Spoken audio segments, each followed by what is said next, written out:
Welcome to Restoria. I'm Arthur, and this is your quiet place for gentle bedtime stories.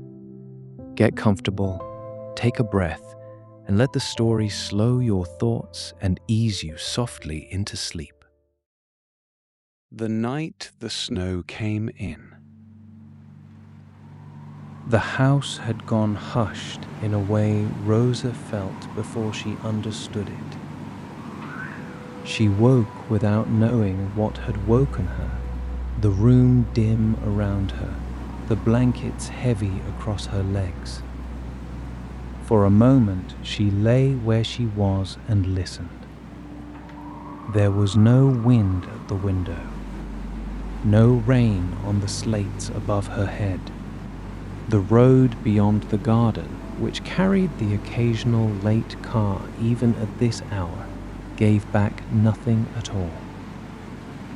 The world outside had been wrapped in something, and the wrapping had reached in under the door and filled the house with a hush so complete that she could hear the small tick of the clock on the landing 2 rooms away.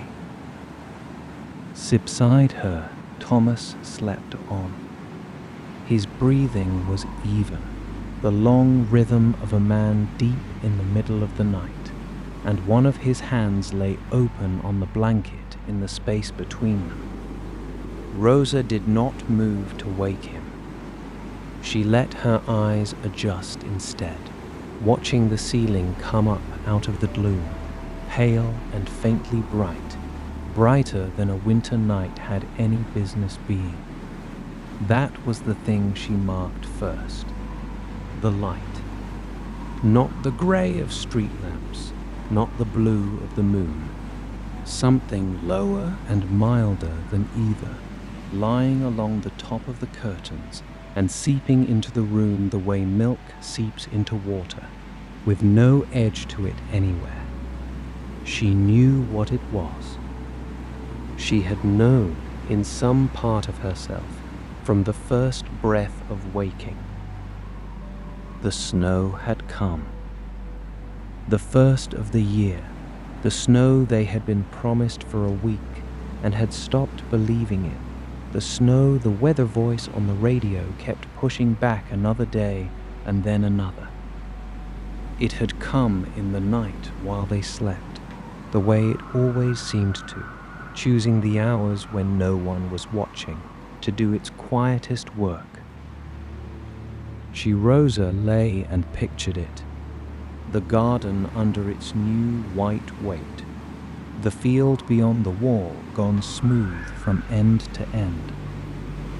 She could build the whole of it from the light on the ceiling and the depth of the hush in the air without lifting her head from the pillow. She drew the blanket up under her chin and stayed there a while longer. The bed held the heat of the two of them. Thomas gave it off the way old stones give back the sun after the sun has gone, and the quilt had settled around them both through the night until it kept the shape of them. To leave it would mean cold air on her arms, the chill of the boards under her feet.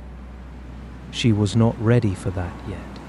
She wanted for a few minutes more, only to lie in the hush and feel how the night asked nothing of her. There was nowhere she had to be. There was nothing that could not keep until the morning. The clock on the landing ticked. Somewhere in the walls the old house settled, a beam easing, a small wooden sound she had stopped hearing years ago and caught now only because everything around it had gone so hushed. She let her thoughts drift out across the garden she could not yet see. The apple tree with snow along each branch. The shed roof rounded and smoothed over. The flat stone by the back door where the blackbird came each morning, buried now under an inch of white. None of it needed her. It lay out there doing its turning, whether she watched or not, and there was a deep ease in that, in being one small waking thing inside a house, inside a sleeping country. It was the kind of hush that had a texture to it.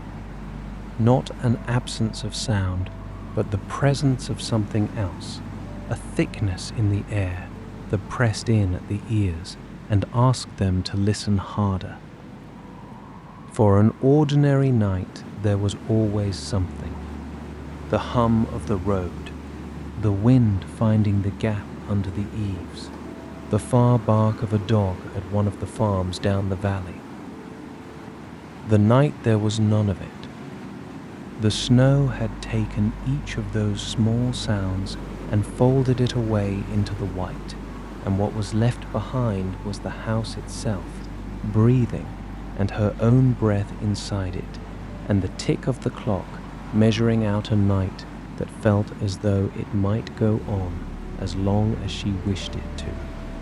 In the end, it was a simple wish to see it that lifted her.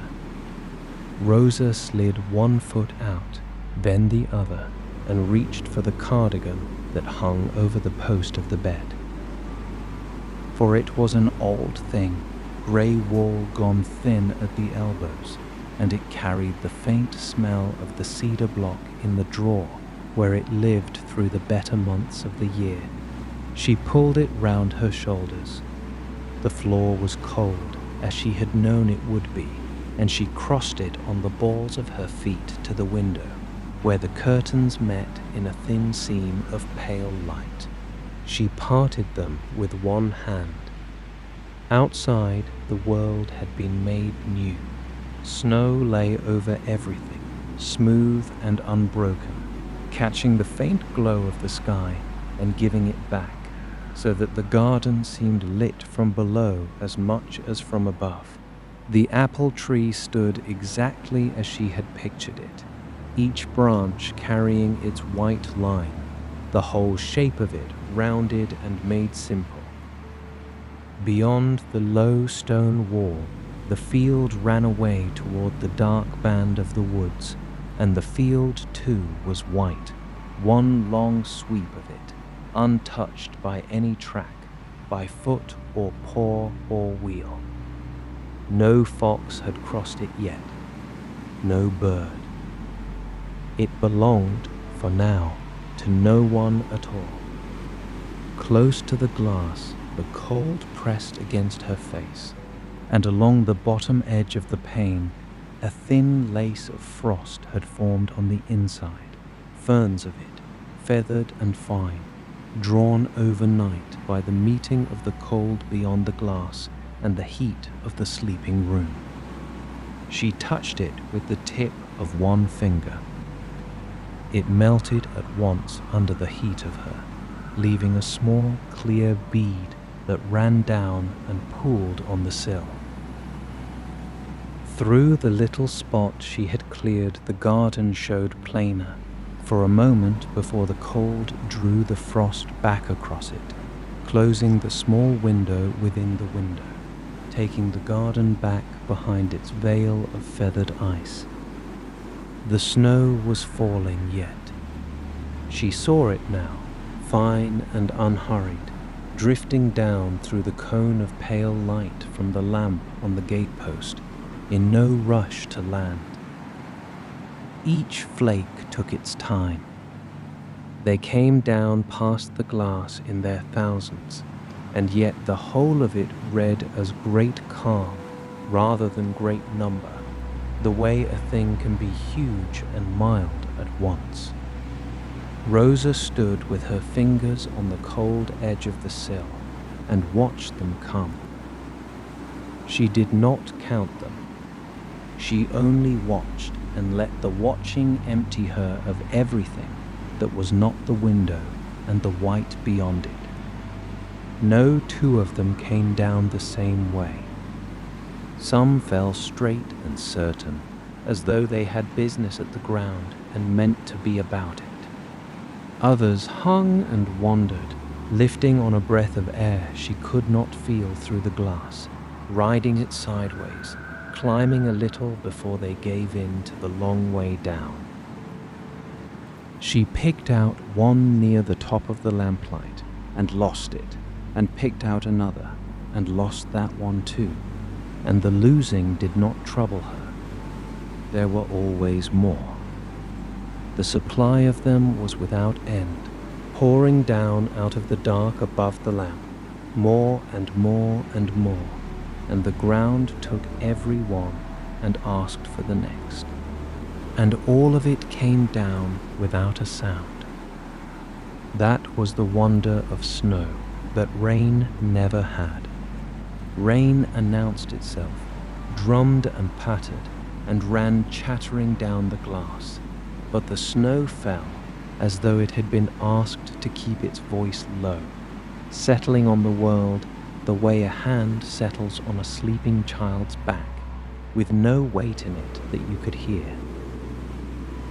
She put her ear closer to the cold glass and listened for the faint touch of the flakes against the pane, and there was almost nothing, only now and then the smallest tick as one of the larger ones met the glass and held, a sound so slight she might have dreamed it. Behind her the bed creaked.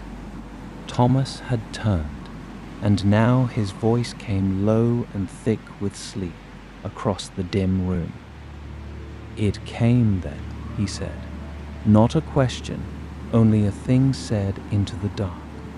He had felt the same hush she had, even in his sleep, and woken into the knowledge of it.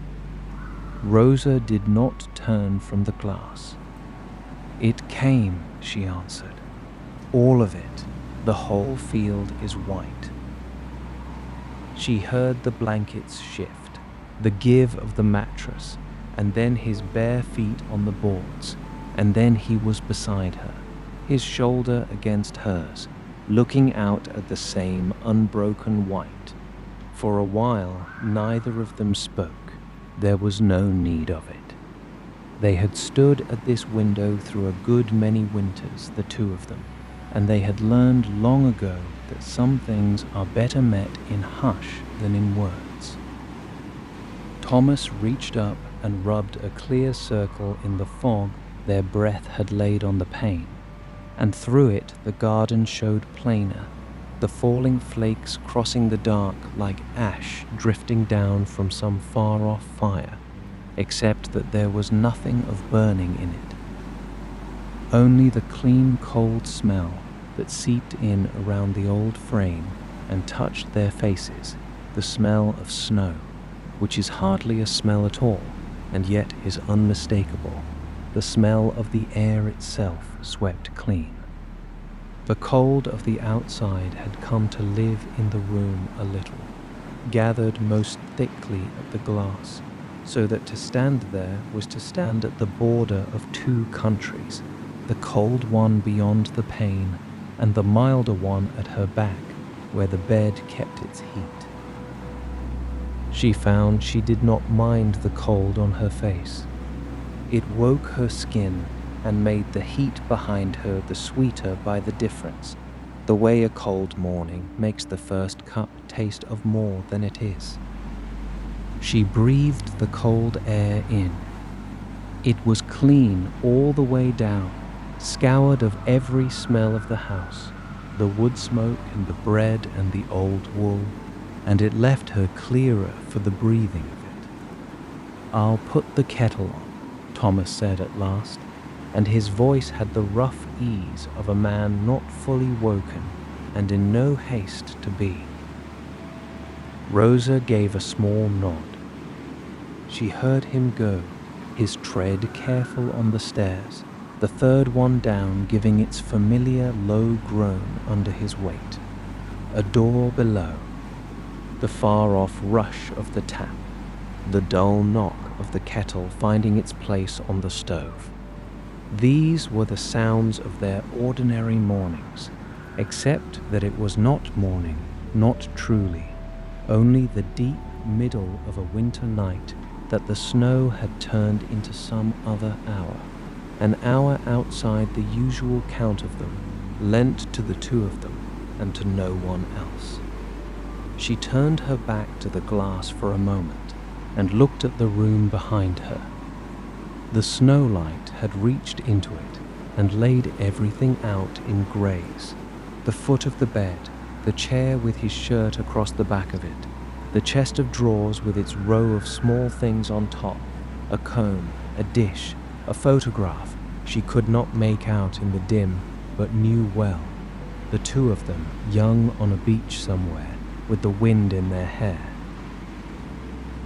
The room looked like a room in an old picture, drained of its colors, kept very gently in the pale light. She had stood in it 10,000 times and never seen it look quite like this, hushed and grey and lovely, waiting with her for the tea to come up the stairs. She stayed at the window. The cardigan was not quite enough against the cold, and she drew it closer, folding her arms over it, and still she did not move away. For the apple tree. Thomas had planted it the second autumn they lived here, a thin whip of a thing she had not believed would ever bear, and now it stood broad and certain at the center of the garden and gave them more fruit each year than the two of them could ever use. In late summer, they left baskets of it at the gate for whoever passed by. Now it held its snow along its arms the way it held its blossom in spring, without complaint, as though the one weight were much the same to it as the other. The light shifted as a thicker fall came through. For a minute the far wall went hazy, and the woods behind it were lost altogether, and the garden drew in close around the house, smaller and nearer and more its own. Then the fall thinned again, and the distance returned.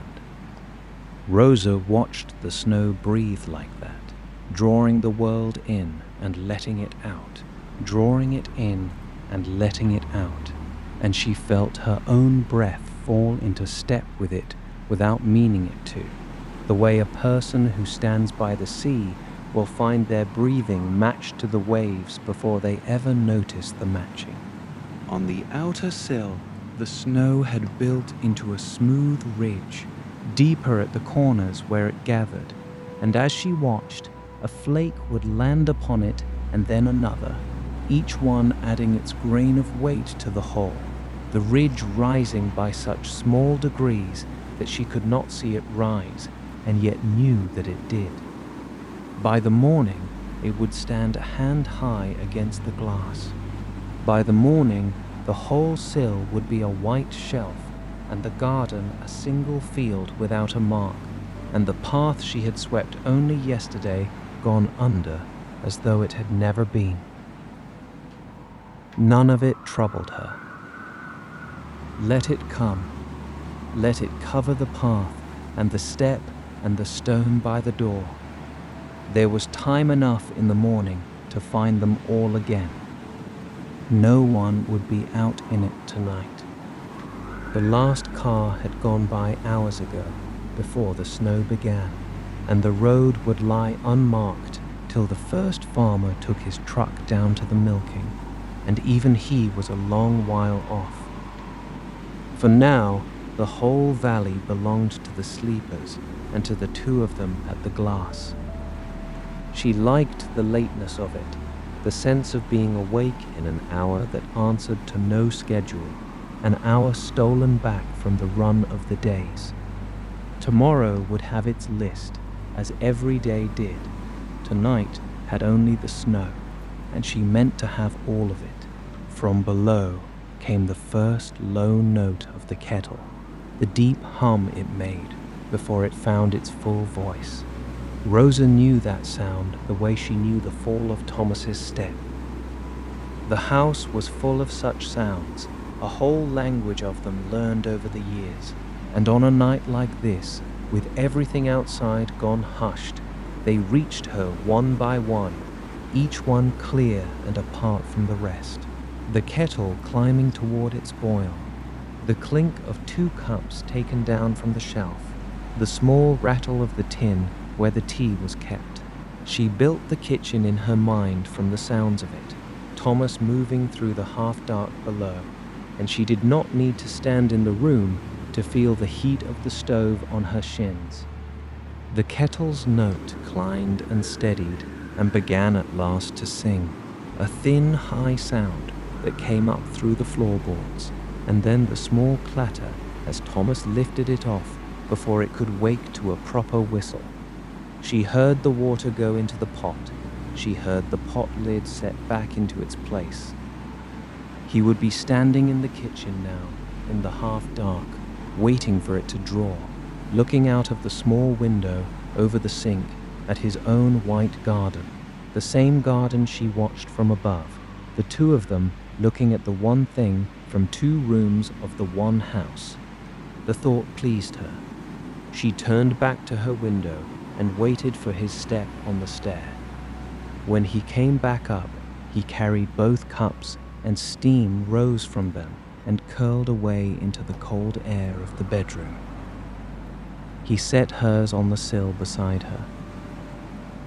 The china was hot against her cold fingers when she wrapped them round it, and that was its own small pleasure, the heat passing into her hands, the smell of the tea rising into her face. He had made it the way she liked it, the way he had made it for 30 years, strong, with just enough milk to take the edge from it. She breathed the steam of it in before she drank, and the first mouthful went down and spread its heat through the middle of her. They stood together at the window with their cups. Thomas had pulled the quilt from the bed and brought it up with him, and now he draped it round both their shoulders so that they stood inside the one heavy fold of wool, and the wool still kept the heat of the bed they had left. Rosa leaned into him. The cold came off the glass in a thin, steady breath and met the heat of the quilt at her back, and she stood at the meeting of the 2, held between the winter and the bed, and there was no better place she could think of to be in all the sleeping country. "The Harlow's light is on," Thomas said, and he tipped his cup toward the far side of the valley, where a single point of yellow showed through the falling snow. Rosa found it, a small lit window very far off, where someone else had woken to the same hush and risen to the same wonder. She was glad to know it was there. 2 old people at their glass, perhaps, with their own tea going cold in their hands, looking back across the white toward the small light of this house and thinking the very same thought.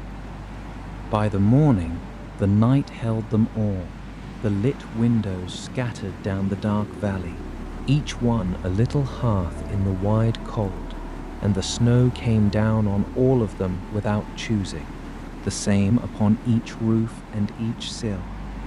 She let her eyes travel along the dark line of the valley, picking out the shapes she knew.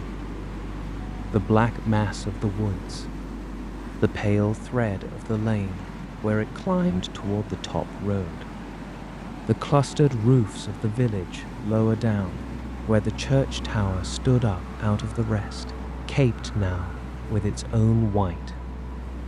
All of it lay under the one blanket, the same snow on the church as on the shed, on the grand houses and the plain, on the road and the field and the graves behind the church wall, no flake of it choosing where to fall.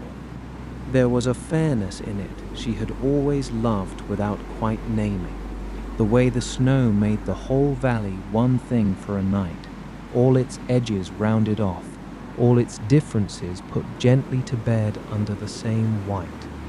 The tea went down and spread through her. She felt it travel out from the middle of her toward the cold edges, her fingers, her feet on the bare boards. She thought of nothing in particular. That was the gift of a night like this one. The mind, which spent its days running ahead and lagging behind, which carried its small worries from room to room and would not set them down, had grown hushed along with the rest of the world. There was the window, there was the tea, there was the weight of the quilt and Thomas at her side, and beyond the glass, the white field with no track upon it, and that was all of it, and it was enough, and more than enough.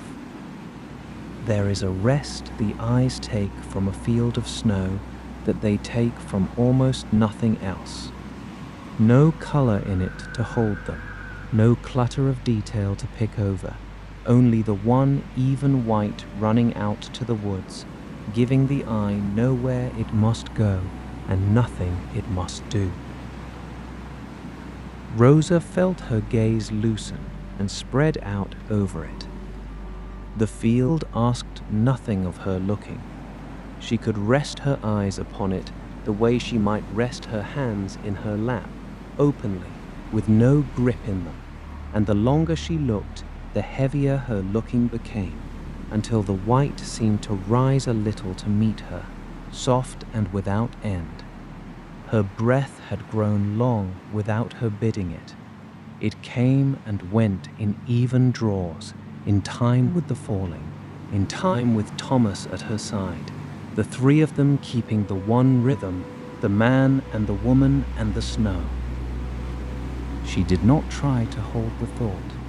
It came and it went like the rest, like the flakes through the lamplight, here and then gone and another behind it, and she let each one pass without reaching after it, and the letting go was itself a kind of sleep, a laying down of things one piece at a time. After a time, Thomas spoke again, his voice gone lower now, settling toward sleep. "I remember the first winter," he said. "The pipe iced up in the wall, and we had no water for 3 days. We carried it up from the Hartleys in buckets." Rosa smiled against the rim of her cup. She remembered. They had been young then, and the house had been half a ruin, and they had laughed about the buckets, even as they hauled them, slipping on the path, the water sloshing over their boots and freezing in the cold to a skin of ice they had to crack off in the porch. There had been a winter some years after, when the snow came so deep that the back door would not open against it, and Thomas had climbed out of the kitchen window with a spade and dug them a path to their own threshold, laughing the whole while, the breath standing out white around his head. And another, further back, their first December in the house, when they had no proper fire laid yet, and had sat up in their coats playing cards by the light of 2 candles, too poor and too happy to mind the cold. The snows kept their memories for them. Each one came back wearing the year it had fallen in, and to stand at the glass and watch a new one was to stand among all the old ones at once, the whole drift of their life together coming down quietly past the lamp. It had felt at the time like hardship. It felt now like something she was glad to have, a thing the two of them carried between them and brought out on nights such as this, and turned over and put away again. "We were tougher then," she said. "We were younger," Thomas answered. "It isn't the same thing." And they let that sit, the truth of it, neither sad nor heavy, only true. By the years had passed over them the way the snow passed over the garden, settling, rounding off the hard lines of things, and they had grown into the house, and the house had grown around them, until it was hard to say any more where the one left off and the other began. The thin apple whip had become a tree. The ruin had become a home. They had done it season by season, without ever once stepping back to look at the whole of it, and now here it was, finished and not finished, holding the two of them on a white night near the middle of their lives. By the morning, Rosa drank the last of her tea and set the cup down on the sill, and the steam was long gone from it now. Thomas set his beside hers. 2 cups, side by side, with the cold coming slowly into them. The snow thickened once more. It came down faster, the flakes grown larger, and the cone of light below the lamp on the gatepost filled with them, a whole weather of white tumbling through the gold. Rosa followed a single flake from the moment it entered the light to the moment it touched down on the sill outside the glass. It took its time about it.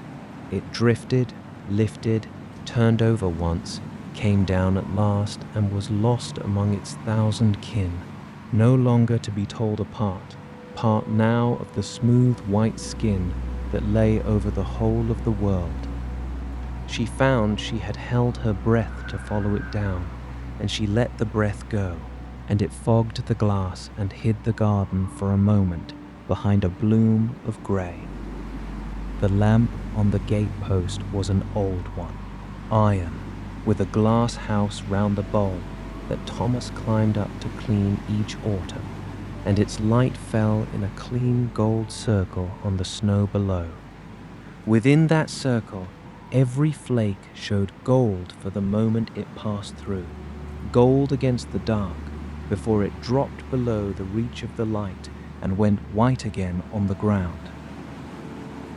She had watched that lamp through a great many seasons, moths around it in the summer, rain slanting through it in the autumn, and now this, the long gold fall of the snow, the best of all the things the lamp had ever shown her, and it asked nothing of her but to be seen. Thomas wiped the glass clear again with the side of his hand. The smear he left caught the light, and through it the garden swam back into view, its edges run together. "It'll be deep by morning," he said, "over the boots." Rosa hummed her agreement. She thought of the morning, but only lightly, the way a person thinks of a far country they have no need to travel to yet. There would be the path to clear, the bird table to sweep and fill, the milk to bring in from where the snow had buried the bottles by the step. All of that would come in its turn. But the morning was hours off, and between now and then there was only the standing and the watching, and she was in no haste to spend it. The cold from the glass had crept into her fingers, despite the heat the tea had left in them, and she felt the first true weight of tiredness come over her now, the kind that rises up out of the body rather than down out of the mind, the muscles letting go of themselves one by one. She leaned more of herself against Thomas, and he took it, steady as the wall at their backs, and the quilt held them both. Outside, the snow went on falling, careless of whether they watched it or not, content to do its long work through the hours till dawn, rounding and smoothing and hushing the whole of the valley. "We should go back to bed," Thomas said, though he did not move from the glass. "In a minute," said Rosa. "I want to watch it a while yet." And so they stayed, the two of them at the window, the white falling and falling beyond it, the lit window of the far house keeping its own small vigil across the dark valley. There was a particular peace in watching something so wide take place so quietly. No part of it asked anything of her. The snow did not need her attention to fall. The field did not need her eyes upon it to be white. She watched only because the watching was good, because it filled her without effort, the way a fire fills a room with heat and asks nothing back for the giving. And Rosa thought drowsily of all the snows she had seen from this one window. They ran together in her mind, one winter laid over the next, the same garden under its same white blanket, year upon year, and she somewhere in the middle of all of them, growing older at a pace she could not feel from the inside of it. Its snow did not change. That was its kindness. It came each year the same, careless of the changes it found waiting, and it laid the same hush over the same fields, and a person could stand at the same glass and be, for the space of one long night, the same person they had always been, young and old at once, held outside the count of the years by the falling of it. And this window had watched over more than her own winters. The house was old, older than either of them by a century and more, and other people had stood at this same glass on other snowed nights, people whose names had gone from the place entirely, looking out at a garden that was theirs and not yet hers. She felt no sorrow in the thought. It was a comfort, rather, to be one of a long line of watchers at one window, each of them keeping the same vigil over the same falling, handing it on down the years like a candle passed from hand to hand. One day someone else would stand here and watch the snow come down and never know her name, and that was as it should be, and she wished them the peace of it in advance. The lamp on the gate-post flickered once, the way it did in the deep cold, and held. In its light the snow kept up its long descent. Thomas's breathing had gone even again at her side, and she understood that he was half asleep on his feet, the way he could be, present and absent together, propped on the sill and on her, and kept upright as much by habit as by will. She did not wake him fully. She let him drift there, the two of them leaning at the glass, and she kept the watch now for the both of them while he rested into it. A bird moved somewhere in the apple tree. Rosa caught the small shift of a branch, a little fall of snow loosed and drifting down to join the rest below. Some creature sheltering there, tucked deep in the tree, waiting out the night as they all were. She wished it well. She wished them all well, the sheltering things, the small lives folded into the hedges and the eaves and the deep grass under the snow, each one waiting for the morning in its own close hollow. The night was wide and cold, but it was full of these small pockets of life keeping themselves through the hours, and the snow lay over all of them alike, a roof against the wider cold above. Deeper in the tree there might be others. A wren, perhaps, puffed to twice its size against the cold, tucked into the joint of two branches, the blackbird that owned the flat stone by the door, riding out the night somewhere in the ivy on the shed. She thought of them all settled into their small places, their feathers fluffed, their eyes closed to thin lines. In the morning, they would come to the table and she would sweep the snow from it and put out the crusts and the seed, and they would come down in their tens, brown and grey against the white, and the garden that lay so empty now would be busy with small life. But that was the morning. That was hours yet. The clock on the landing struck the half hour, a single low note that travelled through the hushed house and faded out of it. Rosa felt the sound more than she heard it. A small bell rung deep in the stillness. She had no notion what half hour it marked, and she did not care to learn. The hours had lost their names tonight. There was only the snow and the window and the long turning of the night toward a morning in no hurry to arrive. She thought she might make more tea after all, and then she thought that she would not, because to move would be to break the thing the two of them had made by standing here, the heat held between them under the quilt, the peace of the unmoving hour.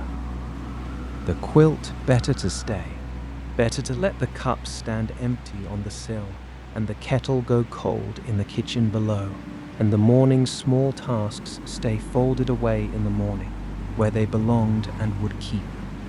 There was a time for doing, and a time for standing still, and the snow had named this one an hour of the second kind, and Rosa was content to do as it said. The falling eased. By small degrees the flakes grew fewer, the air between them widening, until she could follow first one and then another all the way down without losing either in the crowd. The far woods came clear once more behind the field. The single light of the far house steadied and brightened as the veil of snow thinned in front of it. Above, where the clouds had been one weight all evening, a thinness came, a place where the paler sky behind them showed through, and the garden brightened under it, as though a hand somewhere far above had turned a lamp up by a hair's width. For a while the snow nearly ceased.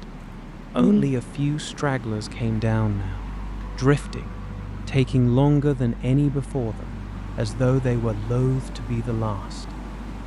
The garden lay finished beneath them, the whole of it smooth and whole and unmarked, the work of the night brought to its close.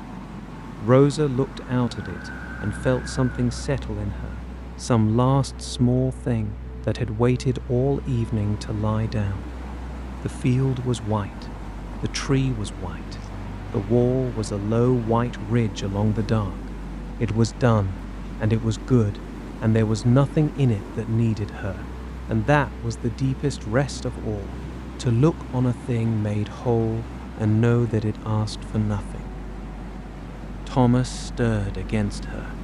Still coming down, he murmured, not opening his eyes. Nearly stopped, she told him. It's done its work.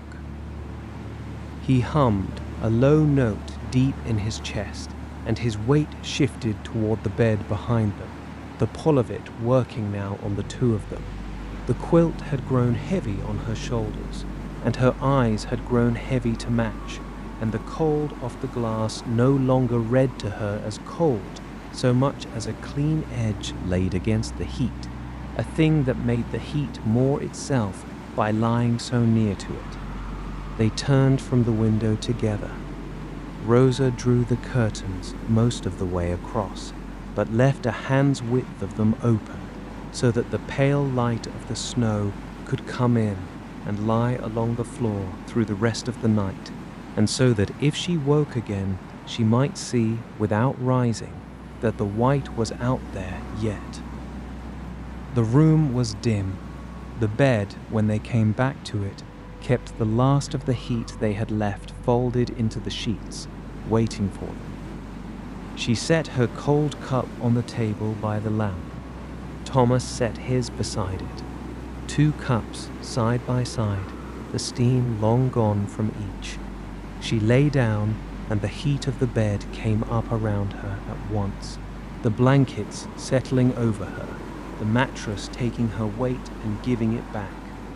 Thomas lay down at her side, and the bed shifted and went still. The pale light came in through the gap in the curtains and lay across the ceiling, fainter now, milder, the same low glow that had first woken her, except that now she met it from inside the heat of the bed rather than out of the depth of sleep, and it did not call her up, but only kept her company, a small lamp of snowlight in the dim room. The house lay hushed around them. The clock ticked on the landing. The old beams eased once in the walls and were quiet. Somewhere out in the white the bird shifted again in the apple tree, and somewhere across the valley the far light burned in the far window, and the snow lay over all of it, the just fallen snow, holding the whole sleeping country in its hush. Rosa let her eyes close. Behind them the picture stayed, the white field, the loaded tree, the falling flakes she had watched so long that they went on falling now against the inside of her eyelids, fewer and fewer. Beside her Thomas had gone still, his breathing long and even, sunk back down into the deep place he had risen out of. Rosa lay in the heat of the bed and felt the last of the cold leave her fingers and her feet at last. The bed held her. The quilt held her. The house held them both, and the snow held the house, layer within layer of holding, each thing folded close inside the next, all the way out to the wide white field where nothing stirred. The gap in the curtains glowed faintly along its edge. The light lay across the floor and reached the foot of the bed and went no further into the room. Rosa breathed out a long breath that emptied her. Her hand had come to rest open on the blanket, the way Thomas's had been when she first woke, and she left it lying there, open and easy, holding nothing, asking nothing, resting in the heat the night had kept for her. Outside, the last flake came down. It drifted through the lamplight by the gate, turning once and touched the white and was gone into it. After that, the air was clear. The snow had finished. It lay over the garden and the field and the far woods, smooth and whole, catching the pale light of the sky and giving it back, and the small lamp burned on at the gate, and the far window burned across the valley, and in the dim room the light from the gap in the curtains lay along the floor and held and stayed.